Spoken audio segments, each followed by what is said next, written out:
Hello नमस्कार प्यारे विद्यार्थियों। तो कैसे हैं आप सभी। तो आपके अपने यूट्यूब चैनल ज्ञानगढ़ में एक बार फिर से आपका स्वागत है। तो प्यारे विद्यार्थियों, आज अपनी क्लास रहेगी भारतीय संविधान पॉलिटिकल की। अपनी महत्वपूर्ण हम 20 महत्वपूर्ण प्रश्नों को इस क्लास में हल करेंगे। तो सभी साथी क्लास को पूरा देखें और वीडियो को लाइक शेयर और चैनल को सब्सक्राइब जरूर कर दें। कि क्लास को स्टार्ट करने से पहले आप सभी से गुजारिश रहेगी कि जो भी साथी चैनल पर नए जुड़े हैं वो चैनल को सब्सक्राइब जरूर कर लें। तो आइए स्टार्ट करते हैं आज की क्लास को। तो आज का हमारा पहला टॉपिक रहेगा भारतीय संविधान का निर्माण एवं संविधान सभा से संबंधित। हम 20 महत्वपूर्ण प्रश्नों को इस क्लास में हल करेंगे। तो आइए स्टार्ट करते हैं क्लास को। तो यह क्लास राजस्थान पुलिस चतुर्थ श्रेणी पटवार वीडियो और रीट मेंस के लिए काफ़ी इंपॉर्टेंट रहने वाली है। तो आइए क्लास को स्टार्ट करते हैं। आज का हमारा पहला प्रश्न है, निम्नलिखित में से भारतीय संविधान सभा के स्थायी अध्यक्ष कौन थे। काफ़ी अच्छा सवाल है प्यारे विद्यार्थियों। निम्नलिखित में से भारतीय संविधान सभा के स्थायी अध्यक्ष कौन थे। तो कौन थे प्यारे विद्यार्थियों। स्थायी अध्यक्ष के रूप में डॉक्टर राजेंद्र प्रसाद को चुना गया था। तो ऑप्शन नंबर बी इसका बिल्कुल करेक्ट आंसर हो जाएगा। अगला प्रश्न है, भारतीय संविधान सभा के कुल कितने सत्र हुए थे। काफी इंपोर्टेंट सवाल है प्यारे विद्यार्थियों। भारतीय संविधान सभा के कुल कितने सत्र हुए थे। तो भारतीय संविधान सभा के कुल कितने सत्र हुए थे प्यारे विद्यार्थियों। 11 सत्र हुए थे। तो ऑप्शन नंबर ए इसका बिल्कुल करेक्ट आंसर हो जाएगा। अगला प्रश्न है, अगला प्रश्न प्यारे विद्यार्थियों, भारतीय संविधान सभा की बैठकें कितने दिन चली थी। यानी भारतीय संविधान सभा की बैठकें कितने दिन चली थी। तो भारतीय संविधान सभा की बैठकें कितने दिन चली थी प्यारे विद्यार्थियों। 165 दिन चली थी। तो ऑप्शन नंबर बी इसका बिल्कुल करेक्ट आंसर हो जाएगा। अगला प्रश्न है, भारतीय संविधान सभा की प्रारूप समिति के अध्यक्ष निम्नलिखित में से कौन थे। काफी अच्छा सवाल है प्यारे विद्यार्थियों। भारतीय संविधान सभा की प्रारूप समिति के अध्यक्ष निम्नलिखित में से कौन थे। तो प्रारूप समिति के अध्यक्ष कौन थे प्यारे विद्यार्थियों। डॉक्टर भीमराव अंबेडकर थे। तो ऑप्शन नंबर ए इसका बिल्कुल करेक्ट आंसर हो जाएगा। अगला प्रश्न है, निम्नलिखित में से भारतीय संविधान सभा का उद्देश्य प्रस्ताव किसने पढ़ा था। काफी अच्छा सवाल है प्यारे विद्यार्थियों। निम्नलिखित में से भारतीय संविधान सभा का उद्देश्य प्रस्ताव किसने पढ़ा था। तो भारतीय संविधान सभा का उद्देश्य प्रस्ताव किसने पढ़ा था प्यारे विद्यार्थियों। जवाहरलाल नेहरू ने पढ़ा था। तो इस प्रश्न का राइट आंसर क्या हो जाएगा। ऑप्शन नंबर बी इसका बिल्कुल करेक्ट आंसर हो जाएगा। अगला प्रश्न है, भारत के संविधान पर हस्ताक्षर हुए थे। यानी भारत के संविधान पर हस्ताक्षर कब हुए थे। तो ऑप्शन नंबर एक है 15 अगस्त 1947 को हुए थे, 30 जनवरी 1948 को हुए थे, 24 जनवरी 1950 को हुए थे और 26 नवंबर 1949 को हुए थे। तो भारत के संविधान पर हस्ताक्षर कब हुए थे प्यारे विद्यार्थियों।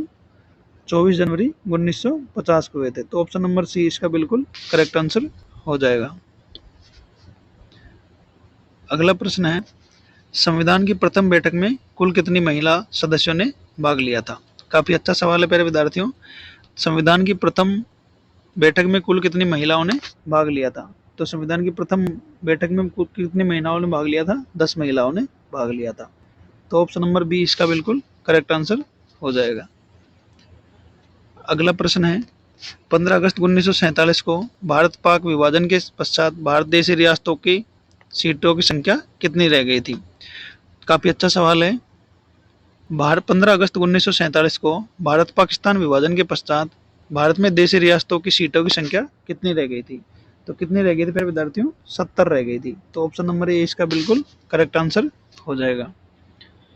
अगला प्रश्न है, संविधान सभा में अल्पसंख्यकों की उप समिति के अध्यक्ष कौन थे। काफी अच्छा सवाल है प्यारे विद्यार्थियों और ये सवाल काफी बार एग्जाम में पूछा भी जा चुका है। तो संविधान सभा में अल्पसंख्यकों की उप समिति के अध्यक्ष कौन थे। तो अल्पसंख्यकों की उप समिति के अध्यक्ष कौन थे। एच.सी. मुखर्जी थे। तो ऑप्शन नंबर ए इसका बिल्कुल करेक्ट आंसर हो जाएगा। अगला प्रश्न है, संविधान सभा ने भारत के राष्ट्रीय ध्वज को कब अपनाया था। ये सवाल अभी जेल प्रेरी में हाल ही में हुई एग्जाम में पूछा गया है। तो संविधान सभा ने भारत के राष्ट्रीय ध्वज को कब अपनाया था। तो संविधान सभा ने भारत के राष्ट्रीय ध्वज को कब अपनाया था प्यारे विद्यार्थियों। 22 जुलाई 1947 को अपनाया था। तो इसका राइट आंसर क्या हो जाएगा। ऑप्शन नंबर सी इसका बिल्कुल करेक्ट आंसर हो जाएगा। अगला प्रश्न है, भारतीय संविधान सभा का प्रतीक चिन्ह क्या था? काफी इंपॉर्टेंट सवाल है प्यारे विद्यार्थियों। भारतीय संविधान सभा का प्रतीक चिन्ह क्या था प्यारे विद्यार्थियों? तो हाथी था। तो ऑप्शन नंबर ए इसका बिल्कुल करेक्ट आंसर हो जाएगा।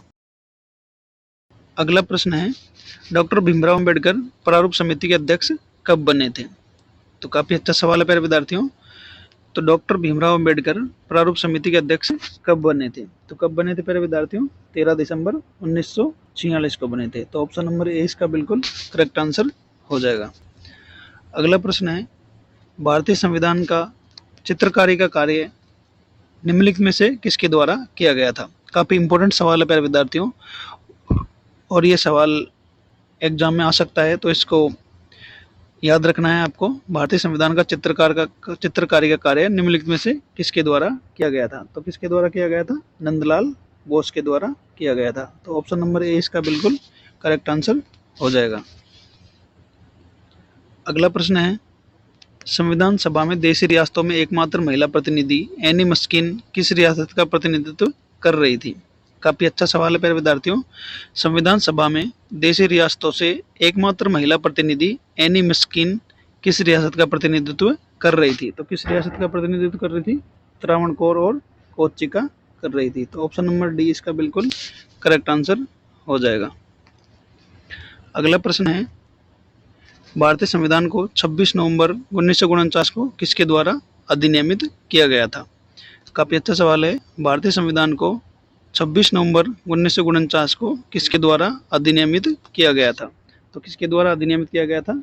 भारतीय संविधान सभा द्वारा, यानी ऑप्शन नंबर सी इसका बिल्कुल करेक्ट आंसर हो जाएगा।